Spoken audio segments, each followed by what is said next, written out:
and welcome to an AMMACH on the sofa chat. We're here with Marie Kayali. Hello, Marie, and welcome. Hi, Joanne. We're here with Jean MacDonald. Jean, welcome. And Marie Gustavo. Gustavo, I must get that right. Anyway, just like to welcome these folks along, and we'd like to have a little chat, a discussion. It's the first time we've been able to get some of our experiences and other people with issues to do with mind control together. And so we're just going to explore some issues, we're going to see what comes up, and have a cosy little AMMACH chat. Now, I'm very interested in starting with Marie Kayali. We're going to talk about mind control. Now, Marie, from your perspective, I know that yours has been to do with, in our interviews, we've mentioned the ET issues and the missing time. Now, perhaps you can tell us, follow on from that, with some of your thoughts about the, perhaps what we'd call mind management side of things, which is part of the AMMACH name, of course, and perhaps tell us your thoughts. Okay, well, I never really noticed that anything was happening to me, or I never really felt that I was being attacked until I actually had the first interview with AMMACH. And I just started making note of things, and mental note basically. And I noticed it was when your meetings came up, or I had something to do with you, or just to meet up, something would happen a few days before, and things that other people have been describing that I just put down to just an everyday episode, or these things that happen. But I have been making a mental note, and the headaches, and they are definitely attacks, definitely, without a doubt. I've made a note and I feel them. It's like something trying to keep you away from what you're supposed to be doing, or to keep you away from other people, basically, who may be able to help you, or have a discussion and give you a little, swap tips, or the isolation like, as well. It is definitely to keep you isolated, definitely. Yeah. And we've got Jean MacDonald with us, and Jean, it's the first time you've been to chat with us at AMMACH, and I know that you would say you definitely have some mind control or mind management issues. Jean, maybe you could just, I know this is a group discussion, I want to open it so everybody can have some input on this side, but perhaps you could tell us how, from your perspective, when things perhaps began for you, and what really put you into a high awareness about this kind of activity. I think probably it started roughly about 2002, 2003, but I wasn't aware of it until maybe 2004, 2005. Right. And gradually, as things started happening within the house, as well as on my travels, and also to my mother in the north of England, I began to put a link between all three things. Right. So can you then just give us a little bit of clarification there, Jean, on what things began happening?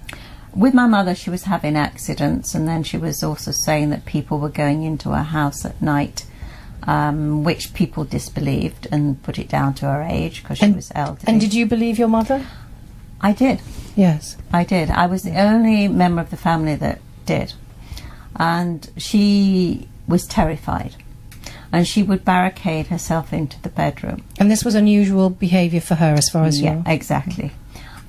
She did say that she knew who the local drug dealers were, and I tended to think it was probably connected with that. But then she started having accidents, and the major one ended up with the death of my father, because she was she nursed him, looked after him at home, and he ended up dying in Fairfield Hospital in Bury of MRSA. Okay. Dreadful death. And Mum was in the hospital at the same time, having been found in the kitchen, wedged between two units with a broken hip. And the only way they could manage to get her out of the kitchen, because it was so tiny, was on a stretcher that they used for mountaineering. And it puzzled me how she could end up in such a tiny space, wedged between two units with a broken hip. Yes, that does sound pretty unusual, I must say. So, and what other things had been happening in your house? You mentioned that. Well, Jean. every time something happened with Mum, I'd be called to the north of England. Right. And then every time I arrived back in London, I walked in with the sense that somebody had been in my house. It started off with the fridge going wrong. I mean, all the apparatus I had was new, a couple of years old. It started defrosting itself, then it stopped working. The washing machine, again, a couple of years old, stopped working. The drum became just jammed. Practically every piece of electrical equipment started over the years to just stop working. So obviously to a much greater degree than you would think would be normal. Exactly. Light fittings found removed out of the ceiling, the little downlighters. I had to lift floorboards to retrieve them. Floorboards have been lifted throughout the house. Water mains burst in a spot where you would not expect it to burst. Was this over a long period of time, Jean? It probably was over 3 or 4 years initially, but as that proceeded, I began to realise that things were happening to my body which could not be explained. There were marks on it. I would leave my bedroom door locked at night only to wait to find it unlocked in the morning, and it began to feel as if other people occupied my house in my absence and even had access to it when I was at home. And that's the same with my car, I have to say as well. That's interesting too, because I know with you, Marie, you've also had a lot of problems with electrical equipment. Oh, ongoing. I never put it down to attacks before. I just thought, oh my God, my luck is so bad, you know, more bad luck. And it was one thing after the other. And you mentioned burst mains. I've had 3 major leaks from the flat. Well, I thought they were coming from the flat above, but it was actually in the floorboards. It was a central heating pipe. That was fixed. I had my flat insurance claim all done.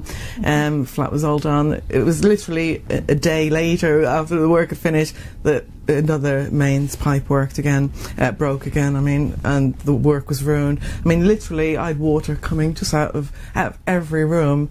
There was, when I went upstairs, to check the guys, I mean, it was all over the corridor. It was coming down. I live in a purpose-built block, so it was coming in all the communal areas. I mean, it was just gallons and gallons of water. It sounds improbable.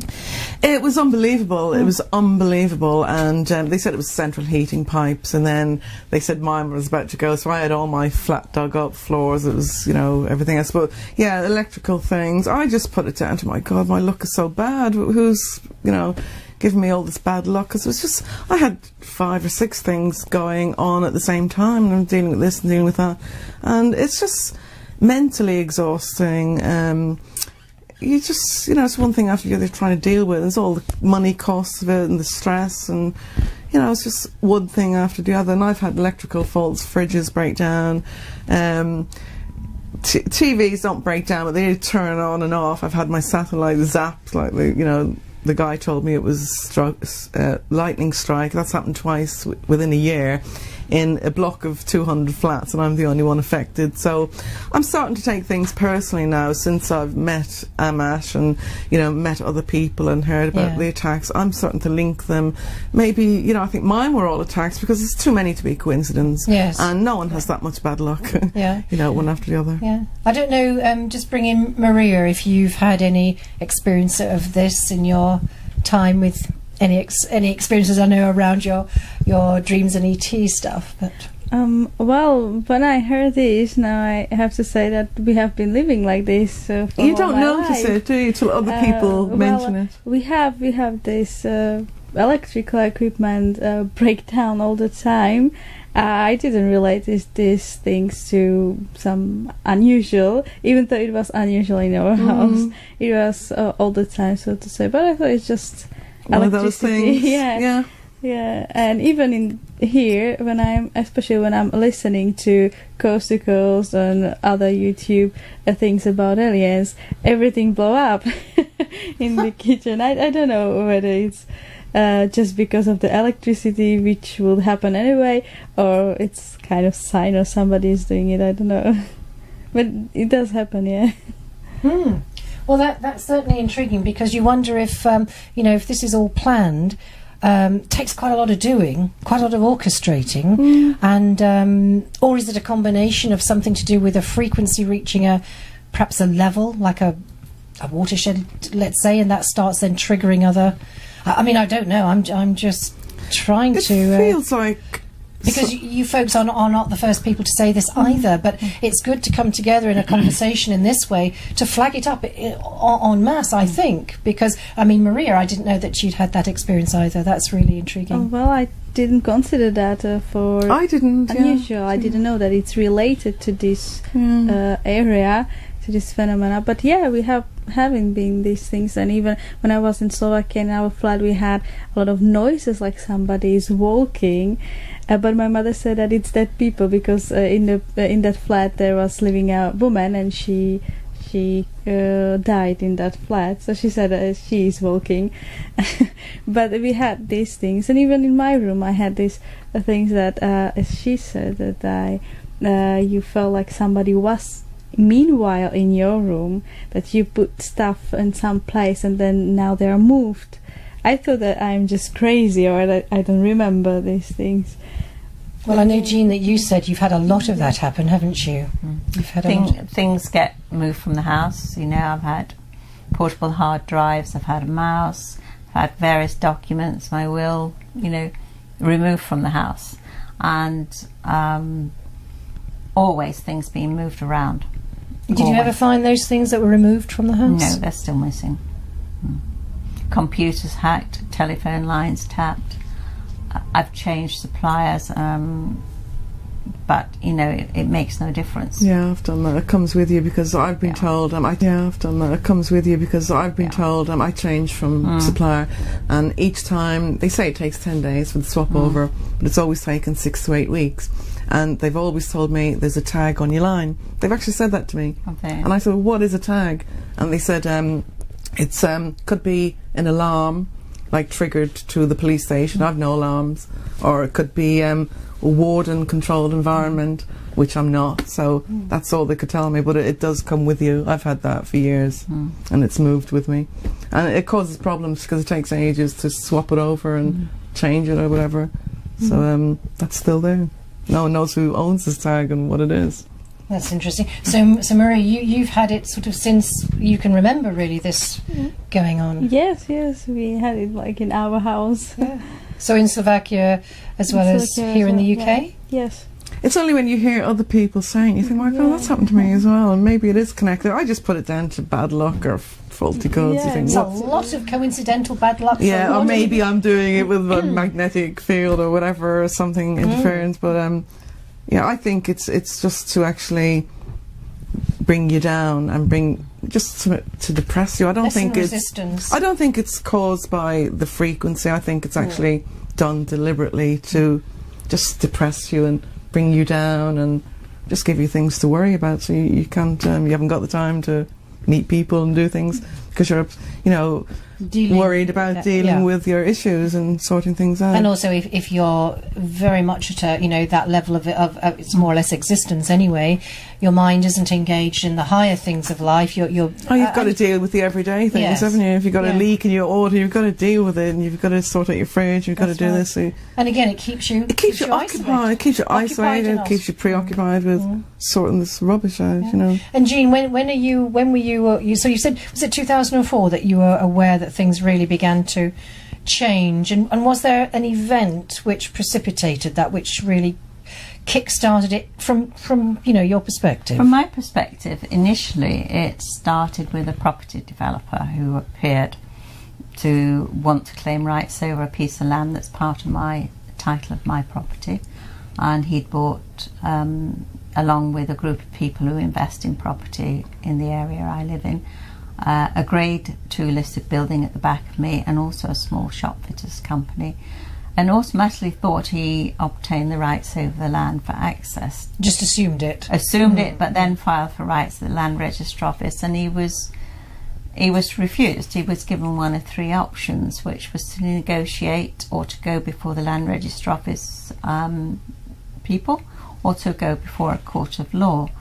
But this was your land? It was my land, and without notifying us, he just withdrew his application. So we wasn't sure why. He never stated why, and I'd already given him permission to use it as the shop fitters had used it, but he wanted to have it as a rear drive-in for the Grade 2 listed building at the back of me. I think long term it was with the intentions of doing further development, because unknown to me and without my consent, he dug up and extended the drains from the end of the drive into the property at the back of me and created 2 new chambers. And it was then obvious that he'd need water as well, because there was no water supply that went under this land to the rear property. And of course the burst water main connected with all of this, because I'd arrived home from the north of England, walked into the house, sensed that somebody had been in again. For some strange reason, walked into the downstairs toilet, which I don't tend to use, and somebody had used it. So I automatically flushed the chain. And the moment I flushed the toilet, there was this huge explosion of water, which was somehow a kickback from that flush. And it burst the connection where the water main entered the house, thus establishing the exact point at which the water main came into my property. And this was like getting up for 10 o'clock at night, and I had to call out emergency services. Luckily I was insured, and when the guy arrived about midnight, he didn't have what you call a stopcock to turn the water off outside at the mains, because I had no idea where to turn it off inside. And then it ended up where he left, and he called Thames Water to come out. They turned up at 2 a.m. in the morning and turned it off in the street. But it had thus established exactly where the water came into my house, so that if anybody wanted to tap into my water mains, they knew precisely where the connection was. And that has actually subsequently happened. They did dig up in, again, one of my absences, and I suspect sank water pipes under my land for the water supply pipe to enter, I presume, into the back area. So, Jean, then where do you think this is? How do you think this is impacting on the perhaps the management of the mind side of things? Well, from the property developer's point of view, I guess is what I'm trying to. I think it's fulfilling the threat that was made to me that my life would never be normal again. Oh, can you tell us about that? Yeah, the threat was made in 2002 by a third party on behalf of the property developer. Oh, in that I would never have a normal life. I would never sell my house. The repercussions on me would be greater than I would be able to cope with.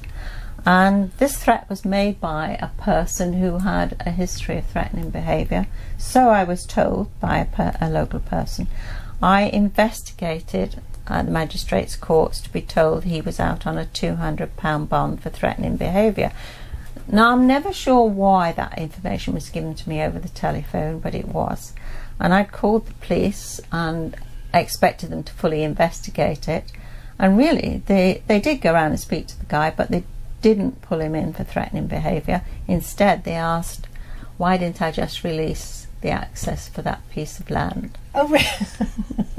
They wouldn't be working together, would they? Well, no, if you look back on the facts and how things proceeded, I'd definitely say yes, because I suspect the covert police came into the equation roughly 2004, 2005.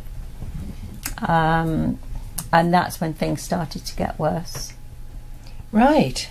Well, we also have our little new mascot here, our AMMACH mascot, who's Teddy. And Teddy's come along with Jean to say hello. Hello, Teddy. Teddy also has had a little bit of trauma from your interlopers, hasn't he? He has. He's a beautiful little cross between a spaniel and a poodle, is that correct? Cavalier poodle. Cavalier spaniel and a poodle. And I had a lady who came and doused the house after Teddy had come to live with me at 12 weeks, and he picked up on the bad vibrations inside the house and would go into hiding. He would come out and then go into hiding, come out and go into hiding. And when the dowser came, she confirmed he had been attacked by whoever these people are, whatever forces are aimed against me.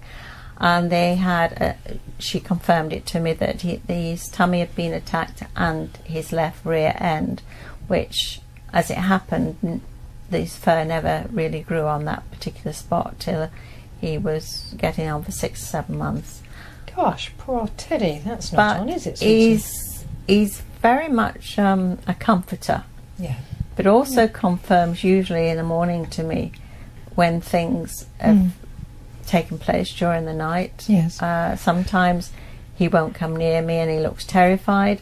Other times he'll come up to my face and sniff my face, sniff my teeth, sniff my mouth, sniff my nose.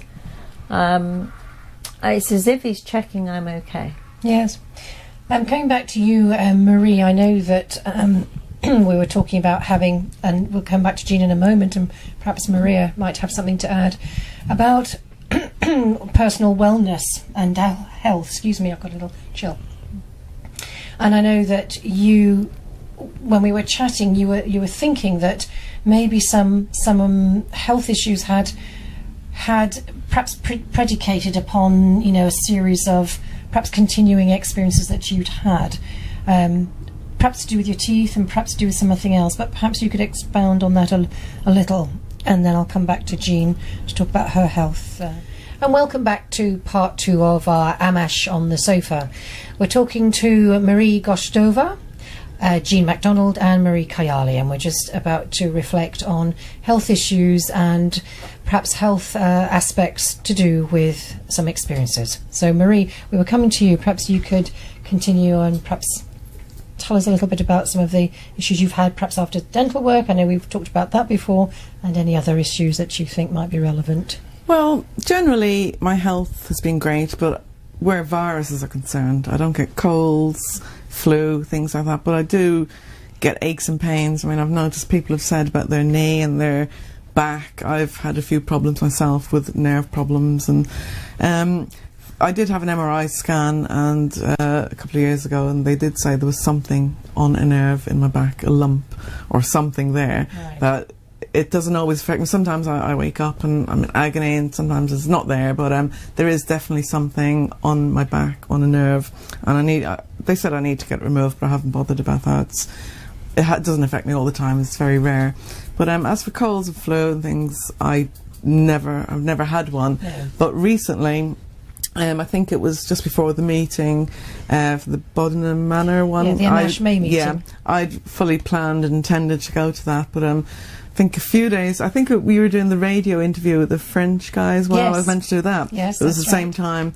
A few days before, the day before, my internet completely went off, so I couldn't do that. The date for the rehearsal bit, I thought, well, yeah, I'll get the router from my brother, get it set up, which I did, because the router broke down. That was all up and running, and then I just came down with this horrible, I think it was a virus, I don't know what it was, completely knocked me out for about 10 days completely. It started off with my head, my eye and my head. I just woke up, could not move my head, felt like, it was just unbelievable. I've never had pain like it.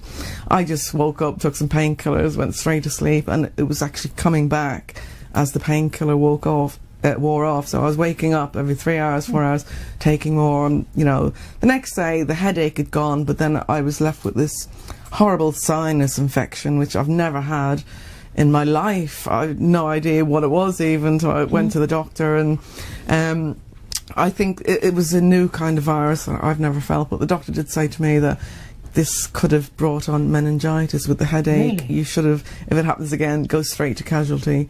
It was something quite strange that I don't know if it's going around at the moment, but I've never ever had anything like that, but it did definitely knock me out, and I think that was deliberate, so I couldn't go to the meeting. And that's happened the one before that as well. Just things happen that sort of tries to prevents me and keeps me away from people. I must say I have so noticed obvious. it with you. Have I mean, you? when we have arranged to do something or to speak or whatever that you're going to be interactive with, always at the last, well, pretty much. And I want to do all these things, and I look forward to doing them. And so it's interesting, isn't it? Yeah. Especially, I mean, that French one was particularly interesting because I know you were trying right up until the last minute. And you so just said, weird. "Absolutely, That was horrible. Not functioning. Yeah, it was awful. It did. It just completely knocked me out. Yeah. That's really interesting. And I know, Jean, you've had some issues, haven't you, when you feel that you have had, and not feel, you know you've had some interference health.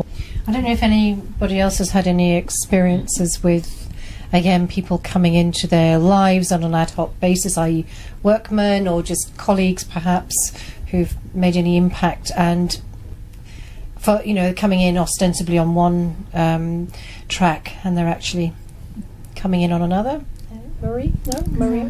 There's only the one thing I can remember was the house next to my brother was empty for quite a while. He lives about an hour from me in Uxbridge. I live in central London, but I normally go over there. I used to go over there for weekends, but the house was empty next door for about 6 months, and suddenly an MI5 guy moved in. and I've fallen out of my brother a bit, stopped going, and they've moved out.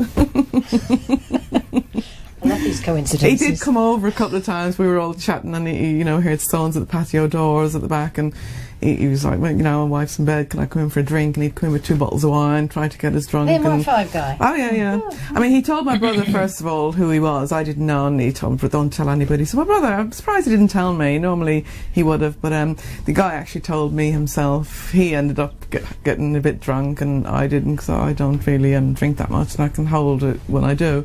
But he actually ended up telling me more than he was getting from me, basically. So I did say to him, he started showing me all his cards, like CSA card, and he had I remember a blue CSA card, I don't remember the rest, but he had all these Secret Service things. I think he was in securities, he said, and he said he was off sick for a year, but he looked fine. He was doing nothing all day. Plenty of money, 2 lovely cars in the driveway. He didn't seem to be going to work. He said he was off sick with a back problem, but he was out cycling and this and that and the other, so he didn't have a back problem. But he did always come over when I was over at my brother's. He'd come in for a drink, and I did say to him one day, I said, my God, for a Secret Service guy, I said, I'd sack you. I said, a few drinks and you're spilling everything, because he was telling me, well, I'm this, and showing off sort of thing. So I think it flipped the other way around. He didn't really get any information off us. We got a lot from him. Yeah. But definitely, I think it's an interesting one, isn't it? Yeah, definitely. And considering the house was vacant for so long, and as I started going over there, he's suddenly there, and now he's gone. But I don't really go over that much anymore because I'm too busy.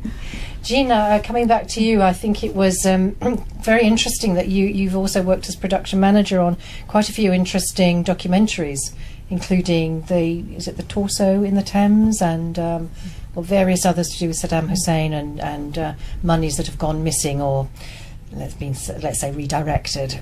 And I just wonder, because I know that some of your colleagues went up the ladder quite rapidly, and you have not, and also you've had all of this happening at around the time that you were working on some of those programmings. And I just wondered, I'm just curious, do you see any relationship there? It's just a question at this point. To what's going on for you now, or to any of the... I think if I reflect back and relate to when I was working on certain programs, there began to be a connection in the fact that I found my handbag was bugged. If I walked into a major store anywhere in central London, it would trigger off their alarm. And it wasn't until I actually wandered into one particular store and went to the desk and said, I suspect something's in my bag that, appears to be triggering off your alarm, that the young lady took it from me and zapped it. And she did actually manage to clear it. So she deactivated it? She deactivated it. Very but interesting. Whether they put something else in after that, I'm not sure. There was also my mobile phones, which always seemed to suddenly develop problems. They were sticking, and at that time, it was probably 2003, 2004, I hadn't connected into the fact that I was being monitored. It was after that I realised I was monitored, when I was going through a tube station one morning, and suddenly one of the guys who was always at the ticket machines took my photograph, And by the time I arrived at the barriers to zap my card, it wouldn't let me through. And I'd stand back and I'd look for him to come out and let me through the barrier. And not only had he disappeared, but every member of staff had disappeared. There was no sign of any member of staff. And I try it again and again, till in the end I walked across, because this was Hammersmith and this was the Hammersmith City line. I walked across to the Piccadilly line and managed to walk through the barriers there with my pass without a problem. But when I got to Farringdon, I found I couldn't get through the barriers there. So in my mind there was a connection between me not being able to get through the barriers at Hammersmith and City to when I'd arrived at Farringdon. And do you think that was a matter, they were identifying you? They were, I think they were setting up, identifying my movements, and it became more apparent after that that I was being followed, that I was being monitored. Well, I know, Marie, you've had an incident of being followed. Oh, I've had loads, yeah. I've had my phone's constantly problems, and that's been going on years. But lately, it's even worse. I mean, I can hear it ringing through to someone else when I make a phone call. The battery drains in a few minutes when I'm talking to certain people. My daughter, if I'm talking to my daughter on the line, she can hear somebody there. And she can hear loads of noises where I can't hear them. Right. And she's going, "Oh my God, my ear, what's the noise? What's the noise?" Or I can hear it, sometimes you can hear it ringing through somewhere else. And it's so obvious, you know, it rings first, they answer, and then it rings through. So you can tell it's being diverted somewhere else. And so I've no doubt in my mind that, you know, everything, especially online as well. I've noticed if I'm talking to someone online about these kind of things, they have a computer problem, and I would both go down straight away, and they'll come back the next day, "My God, my computer is this," and mine will be exactly the same. Or if I type out a really long email to somebody, it just disappears. I'm, "Oh my God, I can't be bothered to type that all again." You know, and you're working from your head, and you compose this long email. It's just too exhausting to do it again. So that happens constantly. So there definitely is something stopping us, or me. Yeah. I can't speak for everybody, obviously. You also had a very, I think you might have mentioned it in one of your interviews, actually, you know, when you were followed. I think, was it in you Peter and your daughter? Jones, yeah. That was quite interesting, because you were followed all the way through the underground system, That weren't was, you? yeah, he actually, because we got the wrong train as well, and he actually got the wrong train. I'd noticed, and I thought, well, he's done the same thing as me, but then got off at the same stop, and then he was following across the road, then he followed me into the shop.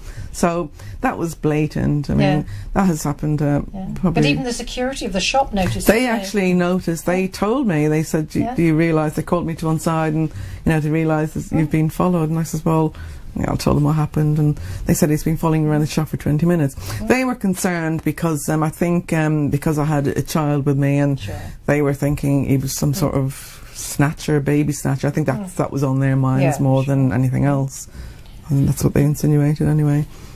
So it is interesting, isn't it? All these correlations and all these crossovers from very different parts of the country, different experiences, and different genres of experience as well. And again, Maria, I don't know if you've had any issues of, I don't know, people following you, or your phone being obviously hooked into, or the computer side of things. Well, to be honest, I didn't have a feeling that somebody is following me, but I definitely had the feeling that somebody is watching me, watching my steps, my computer. Even when I was in Slovakia, I've got email from FBI that I was watching some forbidden pages and that it's against the law. So that was really weird to me, because there were a lot of people going on my computer, and they sent on my email. So I just wonder how they FBI in Slovakia. So and I just what jurisdiction wondered, do they have in Slovakia? I don't know. And I just wondered how they could know my email. You know, and how they could know that it was, it was probably from my computer, but they couldn't know that it was me. They can access everything nowadays. Everything online as well. Since then, I didn't notice. I didn't pay attention. But when I contacted you over the phone, I had weird things happening to my phone till today, and my computer as well. Some stuff are missing in my computer, or are like in other places in my computer. Yeah. Well, I know, Jean, you said you've had loads taken from your computer, haven't you? I'm on my third laptop now. The Mac, the Apple Mac book, that was killed when I transferred to BT recently, and the guy who came to put a new cable into the house, he's put a much thicker cable than normal in. How interesting. How interesting, yeah. And also, it said on my order that they would deliver the router later in the day, which they did. And it also said another person would turn up to show me how to use it. And he was adamant. He was from BT Openreach, I think it is. He was adamant that he would connect it. So he not only connected the router, but also we connected my laptop to just, make sure it was working. And I kept saying to him, but somebody else is meant to be coming. He said, no, I'm doing it. And he was calling out the code, the protection code, in quite a loud voice, and I thought that was strange because it's meant to be a secret. And then he connected it, and as he came to leave the house, he's in the driveway, gets his book out and calls out my new phone number so that the whole street could hear. And again, they're not really obvious, are they? They're not obvious. So, and I went in the house only then to discover my laptop, the Apple book, had been killed dead. No power, nothing. And I went on one of my demonstration marches that was outside Nick Clegg's house and met one of the guys who's a whiz kid on computers. And I said to him, how can this happen? He says, so easy. Once they got you up and running with BT, they just send a virus down the line to your laptop and it kills it. So the whole thing to me then fitted, another setup. Yeah. So everything that's on that laptop, of course, records what has taken place from 2005 in the diary. So they've killed it. And the photographs.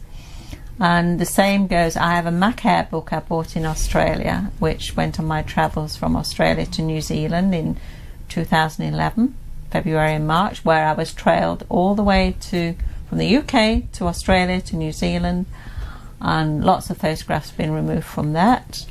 And also, I can't access it at the moment, so I need somebody to help me access it.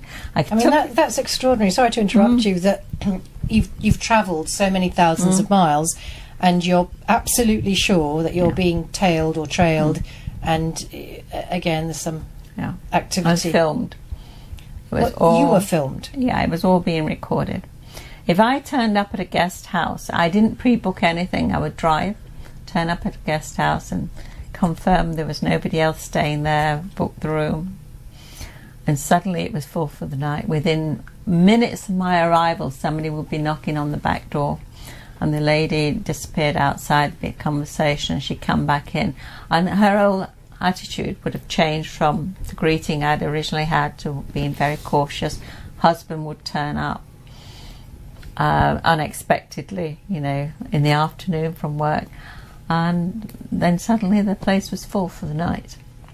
And did anything occur or transpire whilst you were on your travels last year? Yes, there was in a flight from Australia, Perth in Western Australia, over to Sydney, when I pre-booked my seat, arrived there, and it had been moved. And they then said I couldn't travel to Sydney because I was going onwards to New Zealand, and I hadn't booked a flight to come out of New Zealand. So they were adamant I had to go and book a flight to come out of New Zealand. So I went over to the flight desk to book this flight and came to pay for it. And strangely, neither my credit card would work nor my cash card would work. So for some strange reason, I couldn't draw the cash and I couldn't pay by credit card. And luck had it that my brother was with me, and he said, don't worry, take the flight to Sydney, I will book your flight coming out of New Zealand. And that's exactly what I did. I boarded the flight. It wasn't the seat I'd pre-arranged to have. I was put right at the back of the flight. And sitting next to me was an anaesthetist. There was 4 empty seats to the left of me, which I thought I'd move into, but seconds before we took off, a very tall man appeared in a grey suit. He sat in these 4 seats. They pulled the curtains around him. They moved the first aid bag from the luggage compartment above him. They moved it over to the other side of the plane. Within about half an hour or so of the flight, I was unconscious. When I arrived in Sydney, there was a needle mark in my arm. And again, because I had to connect to another flight for New Zealand, I hadn't been told I had to change airports. The whole thing was so stress related, the whole journey. And once I got down to New Zealand, I was meeting a lady who was from one of these organisations that accommodate females travelling on their own. She didn't know me and I didn't know her. We met through a website, and she took me to her house, but she never frightened me. She never locked a door. She had her windows wide open. And I phoned up the banks in England to track why I couldn't get any cash. They kept me hanging on, and in the end they phoned me back. They kept me hanging on. They kept me hanging on until there was a helicopter flying overhead, locating exactly where I was staying. And the following evening there was somebody outside in the early hours of the morning. The dog was barking. The dog went outside. There was definitely somebody outside. And at that point I decided to leave that accommodation and travel to the northern bit of the North Island. Sorry, I was just going to say, and what do you feel? You said there was a needle mark in your arm going back to the flight. I take it you found yourself waking up in the same seat that you were put in. Were your clothes, was everything in order? Everything's always exactly, because this has happened more than once, but everything is exactly. And did you feel any effect anywhere? I mean, was the needle mark sore? It was, but it wasn't until after I got off the flight that you become conscious of it. Yeah. And of course, by then you're up against time to board the next flight to get down to New Zealand. And I guess it goes to the back of your mind because you think it couldn't possibly happen. Were you perfectly capable and functioning when you got off the flight? I mean, if you'd had an anaesthetic, for example, that lasted however many hours the flight was, I would be I've been groggy from an anaesthetic before. I just wondered if you were very clear-headed when you came round, or did you, what was that like? It depends what anaesthetic they've used. Right, okay. And it was a 4-hour flight, so I can't remember how long I was unconscious. Usually when this happens, it's usually 2 hours. It's 2-hour blocks. So do you think it might have been 2 hours or nearer 4 hours that you might have been I would have said probably nearer to 2. Yeah. Because the lady at the side of me was sitting, she engaged in conversation with me, and it was her that told me her husband was an anaesthetist. And there's something about whatever they use in the drugs that they use that leaves you sort of quite vague. You don't react until some time later. Right. Yeah. Okay, so this is our conversation of AMMACH on the sofa. End of part 2. And we'll see you again in a minute. Part 3.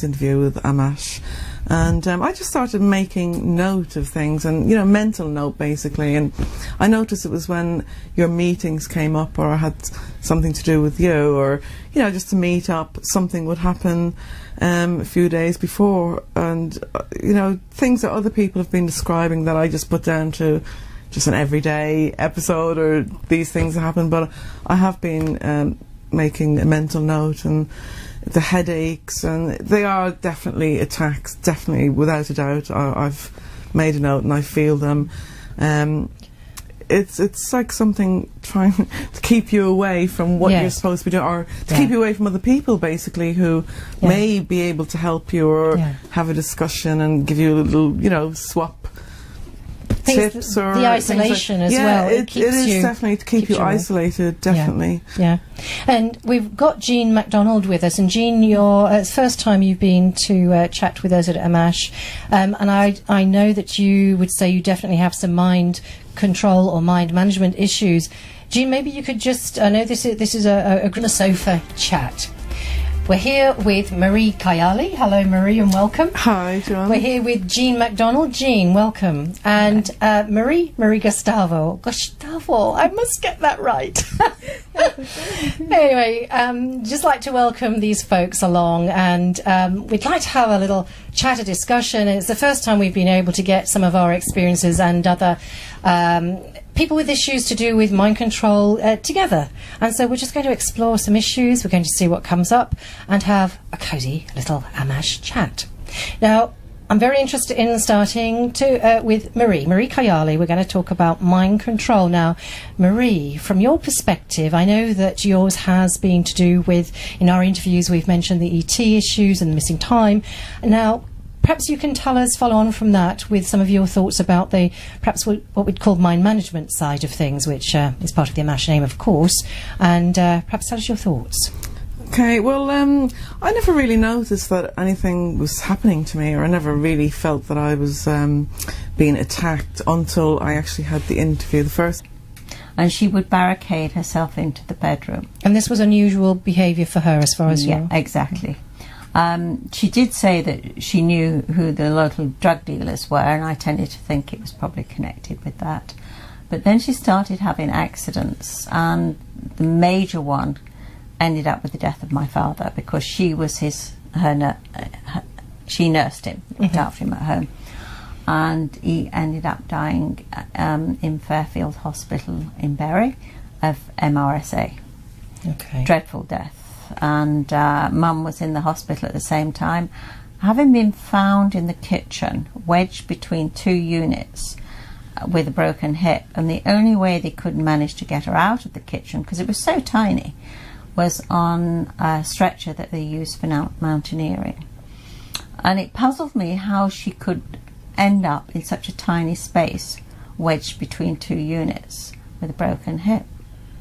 Yes, that does sound pretty unusual, I must say. So, and what other things have been happening in your house? You mentioned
hello and welcome to an AMMACH on group discussion. I want to open it so everybody can have some input on this side, but perhaps you could tell us how, from your perspective, when things perhaps began for you, and what really put you into a high awareness about this kind of activity. I think probably it started roughly about 2002, 2003, but I wasn't aware of it until maybe 2004, 2005. Right. And gradually, as things started happening within the house, as well as on my travels, and also to my mother in the north of England, I began to put a link between all three things. Right. So can you then just give us a little bit of clarification there, Jean, on what things began happening? with my mother, she was having accidents, and then she was also saying that people were going into her house at night, which people disbelieved and put it down to her age because she was elderly. And did you believe your mother? I did. Yes. I did. I was the only member of the family that did. And she was terrified.